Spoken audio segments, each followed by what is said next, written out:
नमस्कार दोस्तों, all exam guide गुरु के यूट्यूब चैनल पर मैं सुजीत पांडे आप सभी का स्वागत करता हूं। यहां पर आपके लिए चैलेंज है 50 पॉलिटी के क्वेश्चन और आपको सही करना है केवल 20।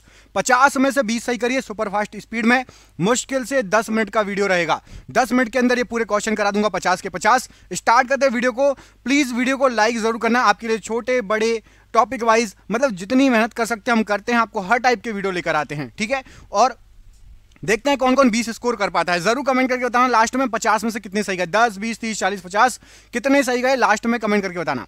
पहला क्वेश्चन देखिए, 1773 ईस्वी में पारित किए गए एक्ट को सामान्यतः किस नाम से जाना जाता है? तो 1773 ईस्वी में एक्ट पारित हुआ था regulating act. Option number A regulating act प्रश्न के लिए राइट आंसर है।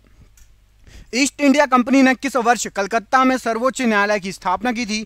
तो ईस्ट इंडिया कंपनी के द्वारा कलकत्ता में सन था 1773 ईस्वी में सर्वोच्च न्यायालय की सुप्रीम कोर्ट की स्थापना की गई थी। ऑप्शन नंबर सी यहां पर राइट आंसर हो जाएगा। रेगुलेटिंग एक्ट 1773 के तहत बनने वाला सबसे पहला गवर्नर जनरल कौन था? तो रेगुलेटिंग एक्ट के तहत सबसे पहला जो गवर्नर जनरल बना था उसका नाम था Warren Hastings. Option number B यहां पर राइट आंसर है। निम्नलिखित में से कौन सा भारत में समस्त ब्रिटिश संवैधानिक प्रयोगों में सबसे अल्पकालिक सिद्ध हुआ, सबसे कम समय तक चला था? तो सबसे कम समय तक चलने वाला संवैधानिक प्रयोग, वर्ड याद रखना, संवैधानिक प्रयोग, Pitt's India act 1784। Option number यहां पर प्रश्न के लिए सी सही आंसर है। 1784 का Pitt's India act. Board of control की स्थापना किस एक्ट के अंतर्गत की गई थी? तो बोर्ड ऑफ कंट्रोल की स्थापना की गई थी 1784 के पिट्स इंडिया एक्ट के तहत। ऑप्शन नंबर यहां पर बी राइट आंसर है। नियंत्रण बोर्ड के सदस्यों तथा कर्मचारियों के वेतन भारतीय राजस्व में से देने की व्यवस्था किस एक्ट में की गई थी? तो जो नियंत्रण बोर्ड थे उनके कर्मचारियों और सदस्यों का वेतन भारतीय राजस्व में से देने की व्यवस्था की गई थी। राइट आंसर हो जाएगा 1793 का जो चार्टर एक्ट आया था ना, 1793 का चार्टर्ड एक्ट। ऑप्शन नंबर यहां पर सी प्रश्न के लिए राइट आंसर है। किस एक्ट के द्वारा कंपनी ने भारत के साथ व्यापार करने के एकाधिकार को छीन लिया गया था?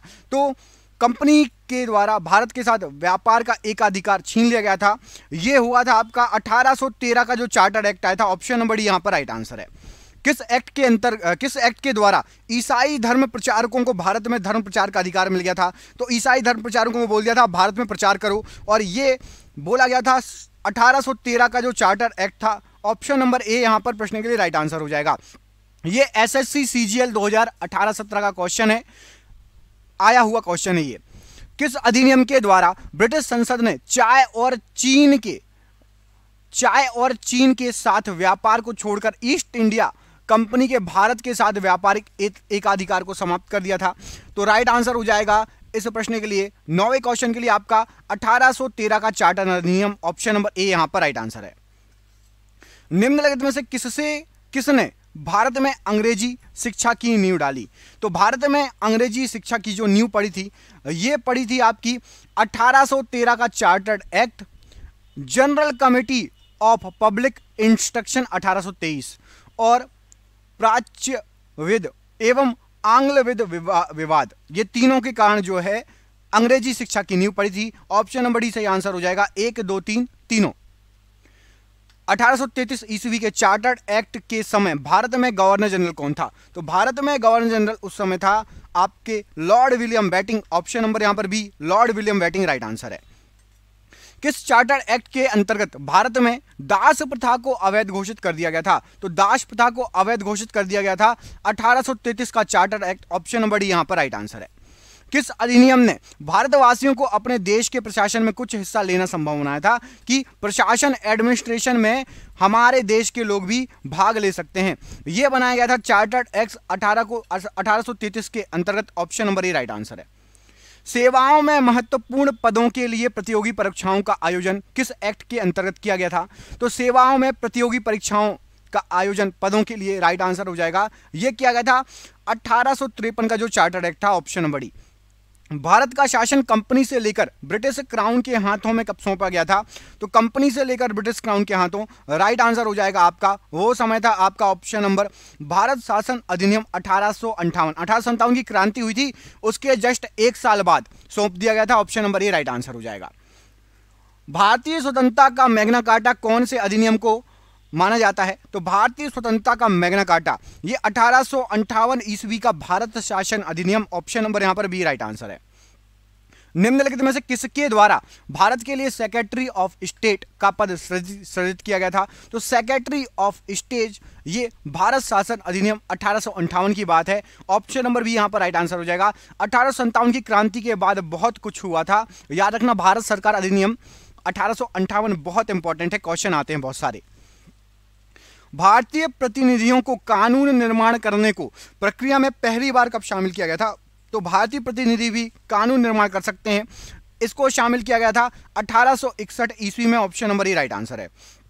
गवर्नर जनरल को अध्यादेश जारी करने का अधिकार किस अधिनियम से प्राप्त हुआ था? तो गवर्नर जनरल को अध्यादेश जारी कर सकता है 1861 ईस्वी के अधिनियम के द्वारा पारित हुआ था, ऑप्शन नंबर डी। भारत में चुनावी पद्धति की शुरुआत किस अधिनियम द्वारा हुई? तो चुनावी पद्धति की शुरुआत यह हुई थी 1892 ईस्वी के अधिनियम के द्वारा, ऑप्शन नंबर बी यहां पर राइट आंसर है। निम्नलिखित में से किस अधिनियम द्वारा भारतीयों को विधान परिसरों में बजट पर बहस करने की शक्ति प्राप्त हुई? तो बजट पर बहस करने की शक्ति भारतीयों को भी प्राप्त हो गई थी, भारतीय परिसर अधिनियम 1892 की बात है, option number D.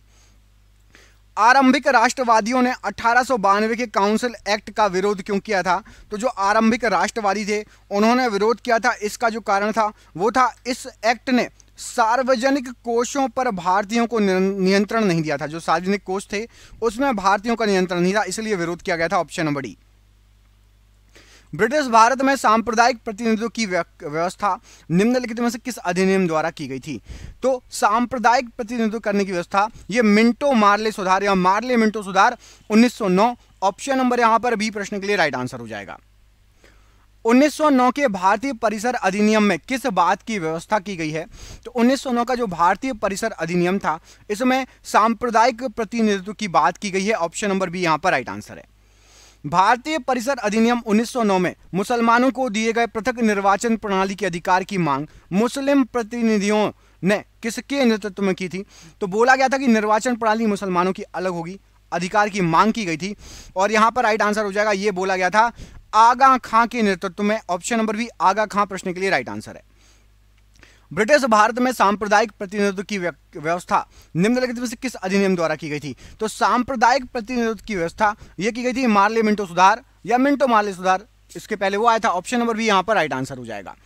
Montagu Chelmsford सुधार किस अधिनियम से संबंधित है? तो मॉन्टेग्यू चेम्सफोर्ड यह भारत सरकार अधिनियम 1919 से संबंधित है। याद रखना मॉन्टेग्यू चेम्सफोर्ड का क्वेश्चन बहुत बार आया होगा, यदि आप लोगों ने पहले पेपर दिए होंगे तो ये क्वेश्चन मिला होगा। केंद्र में कौन सा एक्ट द्विसदनीय विधायिका लाया? तो द्विसदनीय विधायिका केंद्र में लाया था 1919 का act, option number C right answer है। भारत सरकार अधिनियम 1919 के बारे में निम्नलिखित में से कौन सा एक कथन सही नहीं है? तो इसने केंद्र और प्रांतों के उत्तरदायित्वों को स्पष्ट पृथक करते हुए संपवाद का मार्ग प्रशस्त किया, ये आपका गलत है। बाकी जो तीनों हैं ऊपर के, ये तीनों 1919 के अधिनियम के बारे में बिल्कुल सही कथन है। वीडियो को पॉज करके पढ़ लीजिए, तीनों के तीनों पढ़ लो वीडियो को रोक के। केंद्रीय विधानसभा के निम्नांकित में से कौन से निर्वाचन भारत शासन अधिनियम 1919 के तहत हुए थे? तो जो निर्वाचन हुए थे 1919 के तहत, उनमें आपके एक तो 1926 वाला निर्वाचन शामिल है और 1945 वाला। 1 और 3 सही आंसर हो जाएगा, तो ऑप्शन नंबर सी यहां पर 1 और 3 प्रश्न के लिए राइट आंसर हो जाएगा। अगला क्वेश्चन देखिए, संघीय प्रणाली का पहला प्रयास भारत सरकार अधिनियम द्वारा किया गया था, किस वर्ष में किया गया था? तो संघीय प्रणाली सबसे पहले इसका प्रयास किया गया था वर्ष 1995 में, option number C right answer है। 1935 के अधिनियम द्वारा स्थापित संघ में अवशेष शक्तियां किसको दी गई थी? तो संघ में स्थापित अवशेष शक्तियां गवर्नर जनरल को दी गई थी, ऑप्शन नंबर यहां पर सी राइट आंसर है, गवर्नर जनरल को। निम्नलिखित में से किस अधिनियम द्वारा प्रवृत्त संवैधानिक निरंकुशता का सिद्धांत दिया गया था? तो निरंकुशता, संवैधानिक निरंकुशता का सिद्धांत जो दिया गया था, राइट आंसर हो जाएगा वो 1935 का भारत सरकार अधिनियम, option number C right answer है। निम्नलिखित में से किस अधिनियम द्वारा भारत के प्रांतों को स्वायत्तता प्रदान की गई थी? तो भारत के प्रांतों को स्वायत्तता प्रदान की गई थी 1935 वाले अधिनियम के द्वारा, option number C 1935 right answer है। भारतीय संविधान में आपात उपबंध दिए गए हैं, तो आपात उपबंध दिए गए हैं 1935 वाले अधिनियम में, option number B right answer है। 1935 का गवर्नमेंट ऑफ इंडिया एक्ट क्यों महत्वपूर्ण है? तो यह महत्वपूर्ण था क्योंकि यह भारतीय संविधान का एक प्रमुख स्रोत है। ऑप्शन नंबर ए यहां पर राइट आंसर हो जाएगा। किस अधिनियम का प्रमुख विशेषता प्रांतीय स्वायत्ता है? तो प्रांतीय स्वायत्ता ये 1935 का प्रमुख विशेषता है। Option number A right answer है।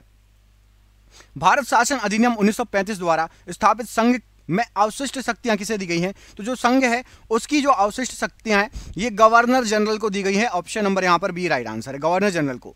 भारत के संविधान में केंद्र और राज्यों के बीच किया गया शक्तियों का विभाजन इनमें से किस उल्लिखित योजना पर आधारित था? तो केंद्र और राज्य में शक्तियों का जो विभाजन किया गया था ये 1935 वाले अधिनियम के तहत किया गया था। ऑप्शन नंबर सी यहां पर राइट आंसर है। एक संघीय व्यवस्था और केंद्र में द्वैत शासन भारत में लागू कब किया गया था? तो एक संघीय व्यवस्था मतलब सेंट्रल जैसे हमारे लोकसभा है, और द्वैत शासन ये जो लागू किया गया था ये 1935 के अधिनियम पे ही लागू किया गया था। ऑप्शन नंबर सी। भारत में संघीय न्यायपालिका की रचना उत्पत्ति का समर्थन निम्नलिखित में से किस आयोग अधिनियम ने किया था? तो संघीय न्यायालय बनेगा इसका जो समर्थन किया गया था यह किया गया था आपका 1935 वाले अधिनियम में। 1935 वाला अधिनियम बहुत ज्यादा इंपॉर्टेंट है।